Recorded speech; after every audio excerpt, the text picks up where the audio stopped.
Mumbai Indians के लिए जिसने 55 गेंदों में 123 बनाए, इतिहास भी रचा, उसी ने मुंबई इंडियंस को हैदराबाद के खिलाफ मुकाबला भी हराया है।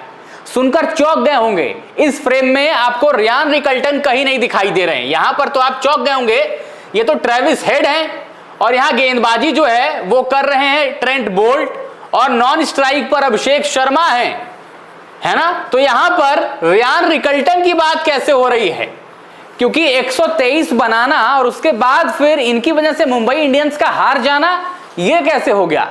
बड़ी बारीक सी चीज इस मैच में घटी है, लेकिन मुंबई इंडियंस का बड़ा नुकसान कराकर गई है। अब आइए आपको ये पूरी कहानी बताता हूं, हुआ क्या।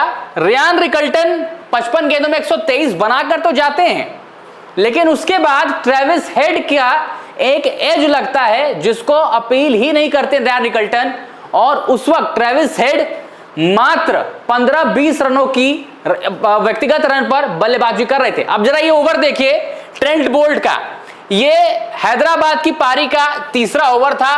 ट्रेंट बोल्ट गेंदबाजी करने आते हैं, ट्रेविस हेड बल्लेबाजी कर रहे होते हैं और आज ट्रेविस हेड कमाल के टच में दिखाई दे रहे थे। शुरुआती ओवर्स में 1-2-3 ओवर्स में ही आपको ट्रेविस हेड, तूफानी ट्रेविस हेड दिखाई दे रहे थे, जो कि इस आईपीएल में मिसिंग था। एक ओवर में 11 रन बोल्ट खर्च कर चुके थे। अब इस ओवर की पहली गेंद ट्रेविस हेड यहां पर शॉट लगाते हैं, लेकिन मिस टाइम होता है। जिस इंटेंशन के साथ, जिस पावर के साथ लगाते हैं वैसे जाती नहीं है, और नमन धीर यहां पर बाउंड्री पर होते हैं, अटेम्प्ट भी करते हैं।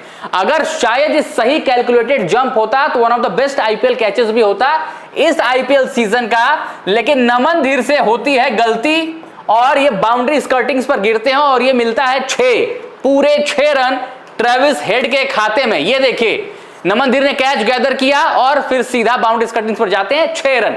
लेकिन दूसरी गेंद पर असली मसला शुरू होता है। ये ट्रेविस हेड बल्लेबाजी कर रहे होते हैं थर्ड ओवर, जहां आपने साफ साफ देखिए बोल्ड में लिखा है थर्ड ओवर, बाद में ब्रॉडकास्टर ने दिखाया हल्का सा निक लगता है और सीधा यहां पर आप देखिए अल्ट्रा एज पर वेव्स भी आती हैं कि निक लगी हुई है और कोई अपील ही नहीं करता है। विकेट कीपर तो स्टंप्स के पीछे होते हैं, उनको आवाज साफ सुनाई देनी चाहिए। विकेट कीपर का एज वगैरह में रोल ज्यादा होता है, एलबीडब्ल्यू में रोल ज्यादा होता है, यहां पर तो ठीक ठाक निक भी लगा है। ये सुनाई नहीं दिया ट्रेविस हेड को, माफ करिएगा रियान रिकल्टन को, जिसकी बदौलत ट्रेविस हेड का विकेट जो है उस वक्त गिरा नहीं। और अगर उस वक्त ट्रेविस हेड का विकेट गिरता तो जरा देखिए 15 पे थे, छक्का लगा, 21 पर ही ट्रेविस हेड सस्ते में निपट जाते।